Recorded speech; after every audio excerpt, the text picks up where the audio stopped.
নির্বাচন এলেই কেন বাংলাদেশে মারামারি শুরু হয়ে যায়? গতকালকে একজন মারা গেল, তার দায়িত্ব কে নেবে? যে দলের হয়ে সাপোর্ট করছে সেই দল নেবে, নাকি হচ্ছে বাংলাদেশ সরকার নেবে, নাকি হচ্ছে ওই দলের প্রধান নেবে? কেউই তো নেবে না। তাহলে হচ্ছে এই যে একটা জ্যান্ত প্রাণ যে হারাই গেল, তার পরিবারের দায়িত্ব কে নেবে? তার পরিবার তো একাকী হয়ে গেল। তো আমার কথা হচ্ছে ভাই, নির্বাচন তো সুষ্ঠু বিষয় না।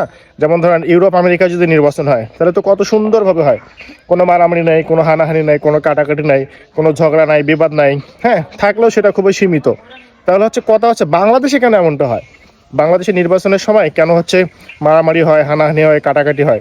আমরা কি এই নির্বাচন চাই, যে নির্বাচনে আপনার বা আমার একজন প্রাণের মানুষ চলে যাক, বা হচ্ছে একটা পরিবার এতিম হোক, বা একটা হচ্ছে ছেলে তার বাপকে হারাক, বা স্ত্রী তার হাজবেন্ডকে হারাক? এরকম তো চাই না, তাই না? তো আমার কথা হচ্ছে আমরা নির্বাচন করব, সুষ্ঠু নির্বাচন করব, মানে কোনো বিশৃঙ্খলা নাই, কোনো মারামারি নাই, হানাহানি নাই। আমরা আসলে মনের দিক থেকে কবে উন্নত হবে বলেন তো? বাংলাদেশের লোকেরা মনের দিক থেকে কবে উন্নত হবে?